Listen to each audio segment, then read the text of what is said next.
Katatapos lang nila mag-video call ni Leo at patulog na sana siya, nang muling mag-ring ang telepono niya. Nakapikit pa ang mata niya, habang inaabot iyon para sagutin ang tawag. Hello, sambit niya sa inaantok na boses. Hello ma'am, baka po pwede niyo sunduin si sir. Lasing na po talaga at hindi po namin alam kung sino ang tatawagan. Nasa speed dial niya po kasi ang number niyo, kaya ikaw po ang natawagan namin. Mahabang paliwanag nito. Naimulat niya naman ng maayos ang mata, at agad na nilayo ang cellphone sa tainga niya, para makita ang screen at matukoy kung sino ang tumatawag. Lloyd. Binalik niya agad ang cellphone sa tainga, para makausap ang nagsasalita. Nasaan po ba yan kuya? Wala po bang ibang matatawagan? Hindi po kasi ako. Sa Luxus Club po ma'am. Wala na po kaming ibang matawagan, dahil 3 lang ang nasa contacts ni sir, putol nito sa kanya. Napahawak siya sa noo at napatango. Sige po, papunta na po ako riyan, sambit niya. Hindi naman niya pwedeng hayaan ang lalaki, lalo na't siya na ang kinontak ng mga staff sa club na yon. Mabilis siyang nagbihis ng maayos, hindi na siya nagayos pa ng mukha. Nag-grab siya para mabilis na makasakay at makapunta roon. Pag nalaman ito ni Leo, ay siguradong magagalit ito sa kanya. Maski siya ay nagtataka kung bakit siya ang nasa speed dial nito. Sinave niya ang numero nito sa kanya, dahil madalas itong tumawag, at lagi niyang sinasagot dahil numero lang ang nakalagay. Pagdating niya sa club, ay medyo marami pa rin ang tao. Tinanong niya sa isang bouncer kung nasaan si Lloyd, at ginaya naman siya nito sa isang VIP room. Pagkapasok niya roon ay nakita niya ang lalaki na nakasandal sa sofa, habang nakapikit ang mga mata. 2 boteng malaki ang wala ng laman, at may iilan pang beer. Sa nakikita niya pa lang, ay sumakit na agad ang ulo niya. Lloyd was wasted. Lloyd, sambit niya at tinapik ito sa balikat. Nang hindi ito umimik ay napakamot siya sa ulo. Wala siyang ideya kung paano ihahatid ito sa bahay nito. Hindi niya alam ang address nito, at mas lalong hindi niya ito kayang buhatin. Mas malaki pa ito kaysa sa kanya, at alam niyang mabigat ito para buhatin ng mapayat na katulad niya. Lloyd, gising. Bakit ka ba kasi naglasing? Inis na bulalas niya. Patulog na siya at naudlot pa yun dahil dito. Medyo gumalaw ito, kaya niyugyug niya pa ang balikat. Gumising ka, hindi ko alam kung saan ang bahay mo, at mas lalong hindi kita kaya buhatin, dagdag niya pa.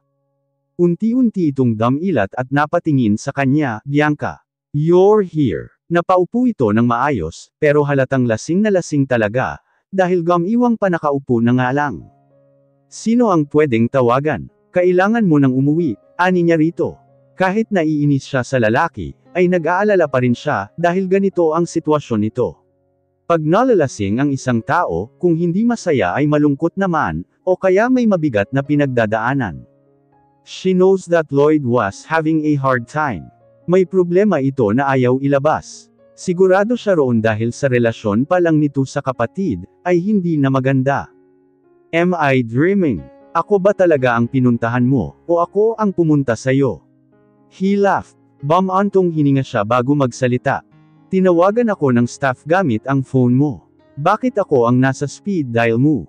Tiyak paano ka ba makakauwi? May driver ka ba o kaya naman ibang matatawagan, para tulungan kang makaalis dito? Umiling ito at wala sa sariling ngumiti. I don't have anyone Bianca. I just have myself. Well, if you want to be with me, I'll be happy, he chuckled. Lasing ka na talaga. Tara na, iuwi na kita. Magta-taxi tayo, dahil hindi ako marunong mag-drive, sambit niya at tinulungan itong makatayo, pero umiling lang ito at hinawakan siya sa kamay para paupuin muli. No, I'll just stay here. I want to drink more.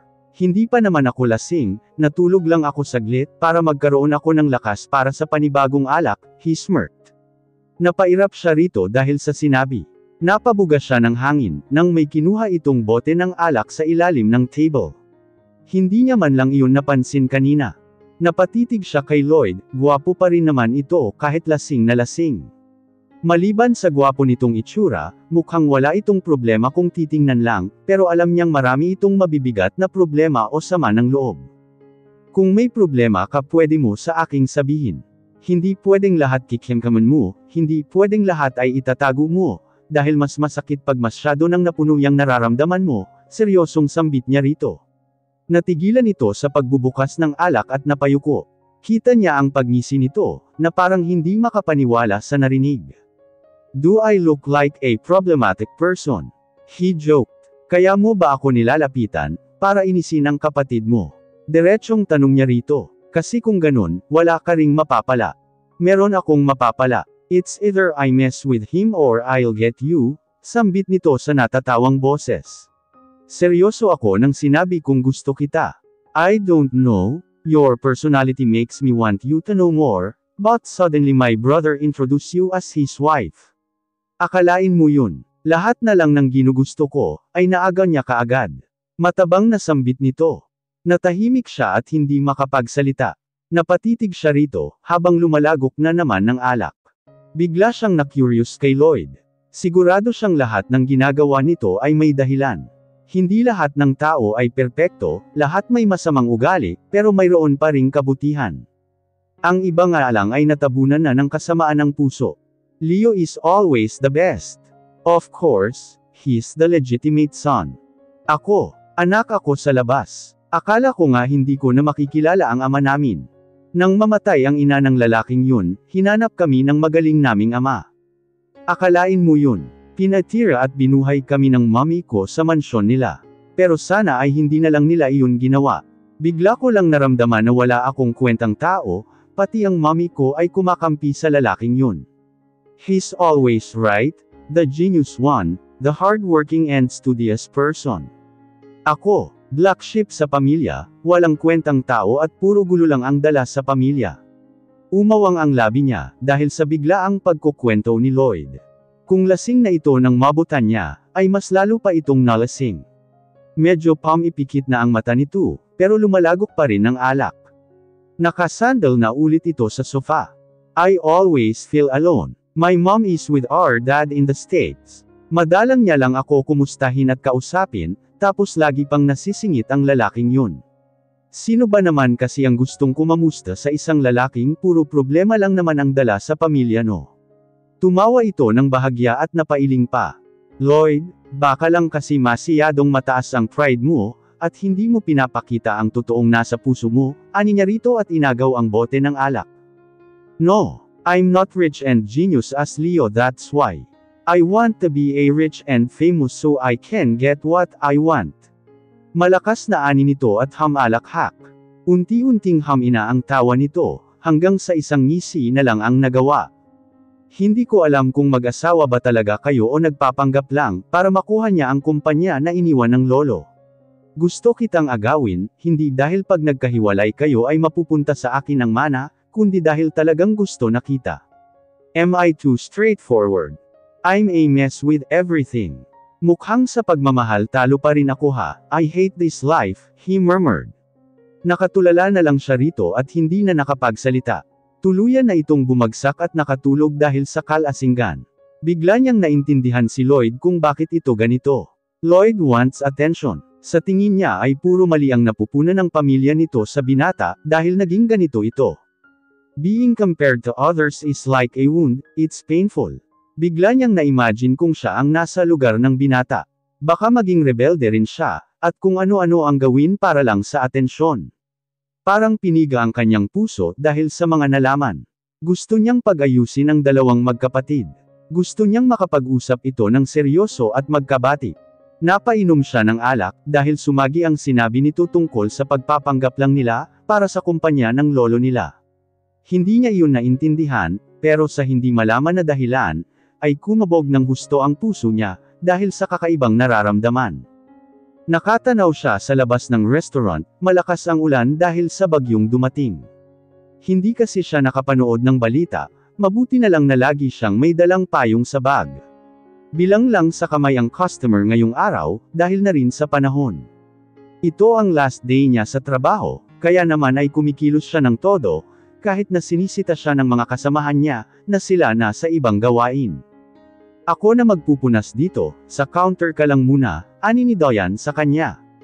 Okay lang, kaunti lang naman ang lilinisan, sagot niya rito. Last day mo na rito, kaya chill ka lang, natatawang ani nito. Isapat kaunti lang ang gagawin natin, kaya wag mong akuan ang lahat dahil kaya mo. Dapat hati pa rin sa gawain, dagdag pa nito. Hindi na siya nakapalak sa kaibigan, at hinayaan na itong magpunas ng mga table. Sa counter lang siya tumambay, at inayos ang mga nakalagay roon. Pinupunasan niya rin ang makitang may kaunting dumi, dahil hindi talaga sila busy ngayon. May pick-up order tayo, mga 4 PM daw dito kukunin lahat ng order, kaya kahit wag daw magmadali, ani ng isang kahira. Tumungo naman siya at kinuha ang lista ng mga in-order. Marami nga iyon kaya sakto lang ang oras ng pag-order sa kanila. 3:00 pa lang ng hapon, at may 1 oras pa bago dumating ang magpipick up. Nang matapos ang pagluluto sa mga order, ay tumulong na siya sa pagpapak ng mga pagkain at mga drinks. Mabilis lang din ang oras, at dumating na rin ang magpipick up ng food. Pagkatapos noon ay wala na namang panibagong customer. Ilang oras ang lumipas, hanggang sa naubos na ang customer sa loob ng restaurant. Ang swerte naman ng last day mo, hindi hustle. Napangiti siya nang makita si Miss Sharon na papalapit sa kanya. Opo ma'am, walang masiyadong ginagawa. May iuutos po ba kayo? Pwede ko pong gawin, tanong niya rito. Umiling ito sa kanya at tinapik ang balikat niya. Wala naman, ani nito sa kanya, at binalingan ng tingin ang mga kasamahan niya. Kumuha pala kayo ng isang buong cake sa chiller natin, it's on me. Merienda muna ang lahat, dahil wala na rin naman tayong customer, anunsyo nito na ikinatuwa ng lahat. Free kayong kumain, pero pag biglaan nagkaroon ng customer titigil agad ha. Yes ma'am. Salamat po. Pasasalamat ng iba pa. Napapalakpak naman ng iba dahil sa tuwa. Kumuha ng isang tiramisu cake si Diane sa chiller, at ito na ang naghati sa bilang nilang lahat. Masaya silang kumain, at nagkwentuhan sa may counter, habang nakatayong kumakain. Hanggang sa matapos sila ay wala pa ring customer. Nang matapos ang duty niya, ay naiyak pa siya dahil sa mga palm na natanggap niya sa mga katrabaho. Mami-miss ka namin, sigaw ni Diane sa kanya, kaya nagtawanan ang lahat. Bumalik ka kung nagbago ang isip mo, kailangan ko pa rin naman ng masipag na katulad mo, ani sa kanya ni Miss Sharon. Maraming salamat po sa inyo, dahil mababait kayong lahat. Lalo na noong time na bago lang ako rito. Ginawa nyo ang best nyo para e-guide ako. Bibisita pa rin ako rito pag may time ako. Bebentahan ko kayo ng mga paninda ko, ani niya at tumawa pa. Nagpaalam siya sa lahat, bago tuluyang umalis sa lugar na yon. Sinundo siya ng driver niya, kaya mabilis siyang nakauwi. Pagkarating niya sa bahay, ay umalis na rin ang driver niya. Paakyat pa lang sana siya para magbihis, at gawin ang routine niya nang may mag-doorbell sa bahay. Mabilis siyang umikot para dumiretso sa labas ng gate. Pagkabukas niya pa lang, ay bumungad na sa kanya ang walang emosyon na mukha ni Alora. Nangunot ang noo niya, dahil hindi niya inaasahan ang pagpunta nito sa bahay, at higit sa lahat puno ng katanungan ang utak niya, kung paano nito nalaman ang tinitirhan niya. Well, you're really living here. So, you two are not fake and legally married but with a contract. Tumatango na ani nito, habang nakatingin sa kanya. Naguluhan naman siya lalo sa mga sinasabi nito. Bakit ka nandito? At ano ang sinasabi mo? Pagtatanong niya kay Alora, hindi niya ito naiintindihan. Tumawa ito ng bahagya, na parang hindi makapaniwala sa tinanong niya. Are you deaf? Alam mo nang alam ko na ang totoo, pero magmamaang-maangan ka pa rin. Hindi ko alam ang pinagsasabi mo, wag ako ang guluhin mo Alora, matigas na sambit niya. Papasok na sana siya nang hawakan siya nito sa siko, at hatakin paarap. Naramdaman niya ang pagdiin ng mahabang kuko nito sa balat niya, kaya napadaing siya. You, pati ba naman si Lloyd ay kukunin mo? At akala mo hindi ko malalaman ang sikreto niyo ni Leo? You both legally married, but you two have a contract. Binayaran ka lang niya para maging asawa mo siya sa papel, at makuha niya ang pamana ng lolo nila ni Lloyd. Gold digger. Umawang ang labi niya, at napatingin dito ng gusto. Kita niya ang galit sa mga mata nito, habang nakatingin sa kanya. Gulong-gulo ang isipan niya ngayon. Hindi niya matukoy kung paano nito nalaman na may contract husband siya, at ang pinagkamalan pa nito ay si Leo. Ano, wag mong sabihin na hindi mo yun alam. Sino ang true mabaho para magawa yun? Ang lawyer ni Leo diba? Si Francis. Pinagkaisahan nila si Lloyd. Hindi patas maglaro si Leo. At ikaw, meron ka nang ang asawa, gusto mo pa agawin si Lloyd. Sigaw nito sa kanya. Naistatwa siya dahil sa mga sinabi ni Alora. Lawyer ni Leo si Francis. Paanong? Napasinghap siya nang biglang may pumasok sa isip niya. Nang inag ang kamay niya, at napahawak sa ulo. Naalala niya na nadula si Francis sa surname ng asawa niya. Kaya pala pamilyar ang apelyido ng binata ay dahil nabanggit na yun sa kanya ni Francis. Napasuklay siya sa buhok, hindi na rin siya makapagsalita, dahil masyadong mabigat ang mga nalaman niya ngayon.